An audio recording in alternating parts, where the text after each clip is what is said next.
देखिए यहाँ पर जो क्वेश्चन दिया हुआ है, question number 22 2022 MP 10th pre board का एग्जामिनेशन का क्वेश्चन है।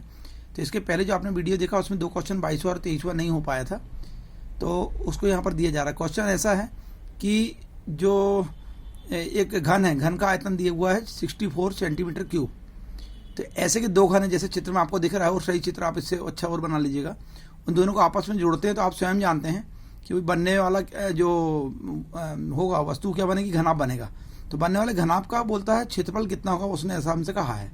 तो हमने यहाँ पर आपको बताया कि जो घन का आयतन है वो 64 सेंटीमीटर क्यूब लिखा है, जैसे कि आप यहाँ पर देख रहे हैं।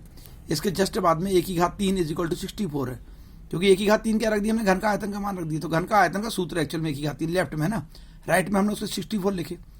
अच्छा, अब 1/3 बराबर 64 क्या लिख सकते हैं, 4⁻³ लिख देंगे। इस तरीके से ये कितना हो जाएगा, घात 3 से घात 3 अगर कैंसिल हो जाती है तो a = 4 सेंटीमीटर हो जाएगा, ऐसा कह लो। या घात 3 उधर से जब ट्रांसफर होकर इस साइड आएगी तो रूट में 1/3 मतलब हो जाएगा। तो टोटल क्या हो जाएगा, 4⁻³ होल टू द पावर 1/3। तो 3 से 3 कैंसिल होकर भी 4 आता है। जो समझ रहे होंगे वो अच्छी बात है, ठीक है ना।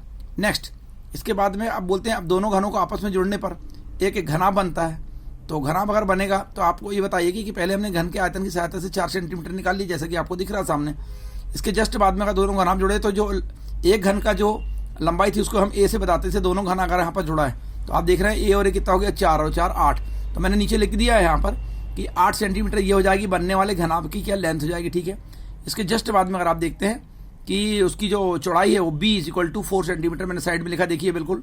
और c सेंटीमीटर = 4 जो ऊंचाई होती है उसको कुछ लोग h से भी दर्शाते हैं, कुछ लोग उसको c से भी दर्शाते हैं। मैंने c से बताया है। मैं यहाँ पर डायरेक्ट बोल के इसलिए बता रहा हूँ क्योंकि बीच बीच में कलम आती है तो कई बार आप इरिटेट होते हैं, इसी साफ साफ दिख रहा है मेरी आवाज़ आपके कान तक क्या आ रही है। नेक्स्ट, इसके बाद में आप कहते हैं कि यदि मान ली जाए ये हमारे पास a 8 b 4 है और c 4 है, तो कुछ लोग a b c की जगह l b h b use करते हैं। l for length, b for width and c for h for height.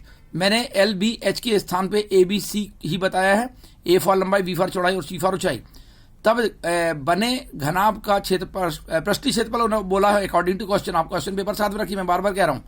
तो उसका क्षेत्रफल क्या होगा, तो वो एक्चुअल में क्या क्वेश्चन मार्क है। अगर आप चाहे तो सबसे ऊपर लिख दीजिएगा क्वेश्चन मार्क, या यहाँ पर भी बता सकते थे। मैंने डायरेक्ट के टाइम की बचत के लिए आपको बताया है कि = क्या होता है। तो आप क्वेश्चन मार्क के बाद ये लिखना जो मैं यहाँ पर बोलने जा रहा हूँ। 2 ब्रैकेट में AB धन BC धन C है वर्ग इकाई।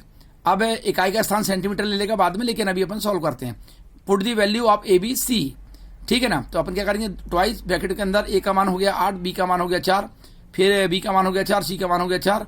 फिर वहाँ पर अगर आप देखते हैं कि लिखा हुआ है तो कितना लिखा हुआ है यहाँ पर अगर आप देखेंगे तो c का मान 4 और उसका मान जो है वहाँ वो हो जाएगा कितना 8, किसका a का। इस तरीके से इसको सॉल्व करेंगे तो सॉल्व करने में क्या जाता है, ये हो जाता है आपका 8 चौके 32 और 4 चौके 16 और 8 चौके 32, ये आ गया इस तरीके से। अब यहाँ पर अगर आप देख रहे हैं तो क्या होने वाला है, ये ऐसा आ जाएगा कि ये 32 और 16 और 32 को फिर जोड़ेंगे तो 32 32 64 और 16 जो होता है ये हो जाता है 80, ट्वाइस ऑफ 80। और ब्रैकेट में जो लिखा 80 इसका मतलब इन दोनों के बीच में इनटू है। तो इस तरीके से हम आगे चलते हैं और आगे सवाल जो है वो इस तरीके से आपके सामने आ गया है कि 8 दूनी 16 तो 160 सेंटीमीटर स्क्वायर जो आया, ये आया आपके घनाभ का मतलब क्या बोलना चाहिए, पृष्ठीय क्षेत्रफल। That is the answer according to question. आप यहाँ पर ब्लॉक कर देते हैं, बंद कंप्लीट हो गया। क्वेश्चन नंबर 23 लिखा है। क्वेश्चन नंबर 23 में ऐसा लिखा हुआ है कि बहुलक को ज्ञात करना मतलब मोड को ज्ञात करना है। इस तरीके से क्या करेंगे, मतलब सॉल्व।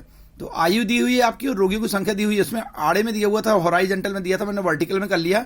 और आपको सलाह दूंगा कि जब भी आप सवाल को सॉल्व करते हैं तो इसको वर्टिकल मतलब खड़े में कर लिया करो, कॉलम स्वरूप में कर लिया करिए, है ना, लिखने में अच्छा रहता है। उसमें क्या होता है L1 L2 F और F1 और F2 की वैल्यू निकालने में तो कोई दिक्कत नहीं जाती। चलिए, तो बहुलक बोला है तो इन्हें आंकड़े दे दिए, हमको एक तालिका दे दी है, 2 तालिका। तो पहले में दी है आयु वर्ष में दी है 5 से 15, 15 से 25, 25 से 35, 35 से 45, 45 से 55, 55 से 65, ठीक है। नेक्स्ट, रोगियों की संख्या जो दी है 5 से 15 वाले की 6 है, 15 से 25 वाले की 11, इस तरीके से 21, 23 और 14 और 5 दी हुई है। हमको ये देखना होता है सारणी से कभी भी कि जो सबसे बड़ा मान है रोगियों की संख्या में क्या है। तो आपने देखा 23 है, कितना 23 को हम मान लेंगे F, जो आपकी क्या बोलना चाहिए, ये बोलना चाहिए अधिकतम जो संख्या हो गया 23 है। तो इस 23 को बेस मानते हुए पूरा क्वेश्चन को हम उसको सॉल्व करेंगे। तो क्या करेंगे, 23 के ऊपर का जो उसको F1 मान लीजिएगा और 23 के जो नीचे है उसको F2 मान लीजिएगा, ठीक है ना। अब लिखते लिखते भी समझाने का एक तरीका होता है, लेकिन उसमें टाइम जबर जाता है, इसलिए मैंने पहले इसको सॉल्व कर लिया, फिर आपको बता दे रहा हूँ। आप मेरी लैंग्वेज से, मेरे उससे समझ जाएंगे कि आपको क्वेश्चन पूरा समझ में आ रहा है और आपका समय बच रहा है। चलिए, तो ऊपर वाले का एफ के ऊपर का F1 मान लीजिए जो कि 21 है, और उसके नीचे का एफ के नीचे का मान लिया हमने 14 जो कि आपका 14 है, मतलब F2। इस तरह से अब आपके पास एक बात आती है कि इसी के सामने जो आएंगे आप एफ के सामने तो चलेंगे, जो 35 दिख रहा है आपको उसको L1 मानेंगे, और 45 जो उसको L2 मानेंगे। इसमें स्मॉल सीमा मतलब ये निम्न सीमा जो है L1 और उच्च सीमा जो है L2। हाँ, एक बात बताना चाहूंगा, कुछ जगह कुछ लोग ऐसा कर देते, कुछ स्टूडेंट्स, कुछ टीचर्स, कि उसको कैपिटल L1 कैपिटल L2 मान लिए। दैट इज नॉट ए मतलब मेजर पॉइंट। हमारा मतलब यह है कि आप L1 को निम्न सीमा माने और L2 को मैक्सिमम सीमा माने हैं, और then you want to get the value of बहुलक, तो निम्न सीमा और ये L2 जो थी उच्च सीमा लिख दी है हमने। ये F1 F2 और ये L1 और L2 जो लिखा है ये हमने इंट्रोडक्शन दे दिया। क्यों? क्योंकि जांचने वाले के सामने ये प्रॉब्लम नहीं आ पाता कि यार क्या क्या था, इससे क्या निकाला। ठीक है ना। बहुलक मोड बराबर क्वेश्चन मार्क अपन बता देंगे। क्वेश्चन मार्क जैसे हमने सबसे पहले इसमें बता दिया, देखिए इसके सॉल्व के 23 में लिखा 23 में बहुलक, जिसको इंग्लिश में मोड कहते हैं, उसको हमको ज्ञात करना है। अब हमने इसका फार्मूला लिखे, तो फार्मूला क्या होता है? L1 plus F minus F1 whole upon में अपन बोलेंगे 2F minus F1 minus F2। ये है। कुछ लोग कहीं F1 F2 की जगह F0 F1 F2 ऐसा कुछ लिख लेते हैं, F की जगह F लिख लेते हैं, उससे कोई मैटर नहीं। जो हमने माना उसके अनुसार आपको करना है।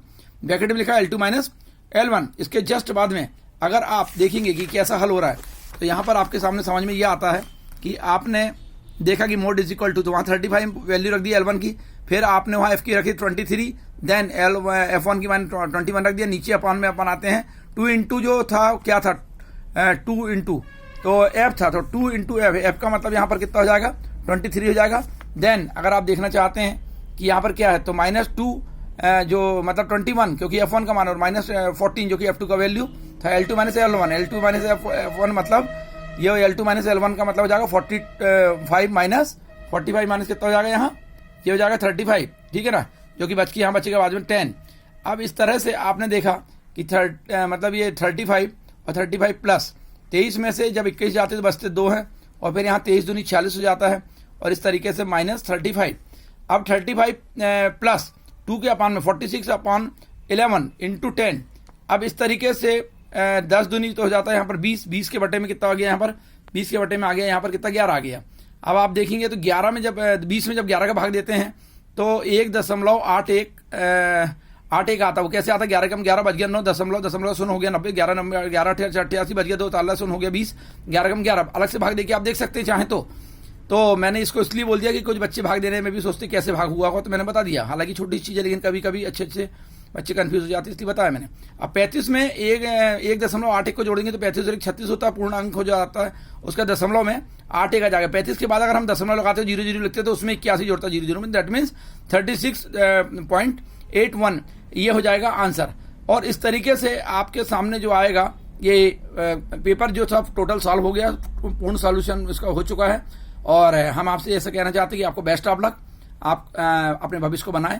थोड़ा सा एक्सप्लेनेशन सुनने में कुछ नुकसान नहीं था, क्योंकि आज पास करना और कल उसी के थ्रू हम आने वाले सब्जेक्ट में मतलब मैथमेटिक्स लेंगे, बायोलॉजी, एग्रीकल्चर, जो भी विषय लेंगे, जो भी टारगेट रहेगा, हमारा विजन रहेगा, हम पॉलिटेक्निक करना चाहते हैं कि क्या ITI करना चाहते हैं, जैसा भी है।